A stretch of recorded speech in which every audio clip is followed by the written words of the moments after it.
हम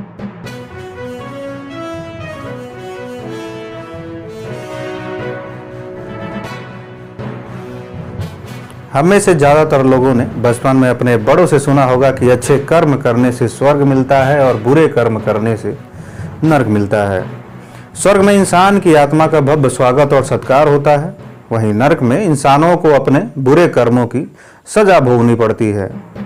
स्वर्ग और नरक की बातों का जिक्र गरुड़ पुराण में भी किया गया है। गरुड़ पुराण को सनातन धर्म में महापुराण माना गया है। इस पुराण में भगवान विष्णु के वाहन गरुड़ और श्री हरि की वार्तालाप के जरिए लोगों को जीवन जीने के सही तरीके बताए गए हैं, जैसे कि सदाचार, भक्ति, वैराग्य, यज्ञ, तप आदि के महत्व के बारे में बताया गया है।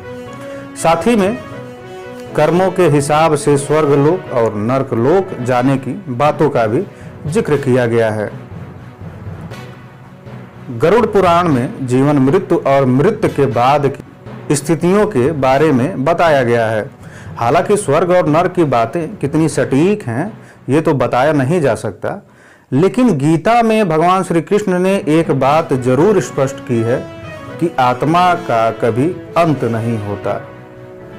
आत्मा सिर्फ शरीर को बदलती है, ठीक उसी तरह से जैसे व्यक्ति पुराने कपड़ों को बदलकर नए वस्त्र धारण करता है। सिर्फ पंच तत्वों से बना शरीर ही मरता है। लेकिन ऐसे में एक सवाल सभी के जहन में उठता है कि अगर आत्मा मरती नहीं तो शरीर मृत्यु होने के बाद वो जाती कहाँ है, कैसे उसे नया शरीर मिलता है? आइए हम जानते हैं इस बारे में क्या कहता है हमारा गरुड़ पुराण। नमस्कार, मैं पंडित हेमंत मिश्रा और आप देखना शुरू कर चुके हैं ID News 24। अगर आप मेरे चैनल से नए जुड़े हैं तो चैनल को सब्सक्राइब कर बेल आइकन के घंटी को जरूर दबा दें, ताकि ऐसी ही मज़ेदार और सच्ची खबरें आपको मिल सके सबसे पहले। दरअसल गरुड़ पुराण के अनुसार जब मृत्यु आती है तो यमलोक से 2 यमदूत आत्मा को साथ लेने के लिए आते हैं। यमदूतों के आते ही आत्मा शरीर छोड़ देती है और उनके साथ यमलोक चली जाती है। यमलोक ले जाकर यमदूत उसे 24 घंटे तक वहां रखते हैं और उसे दिखाते हैं कि अपने जीवन में उसने क्या क्या अच्छे और क्या क्या बुरे कर्म किए हैं। इसके बाद आत्मा को उसी घर में छोड़ दिया जाता है जहां उसका जीवन बीता होता है। 13 दिनों तक आत्मा अपने परिजनों के बीच रहती है। ये भी मान्यता है कि जिसने जीवन में अच्छे कर्म किए हैं उसके प्राण निकलने में ज़्यादा परेशानी नहीं होती, लेकिन जिसने बुरे कर्म किए हैं उसे प्राण छोड़ते समय काफ़ी पीड़ा होता है। 13 दिनों बाद तय होती है आगे की यात्रा। गरुड़ पुराण के मुताबिक 13 दिन पूरे करने के बाद आत्मा को फिर से यमलोक के रास्ते पर जाना होता है।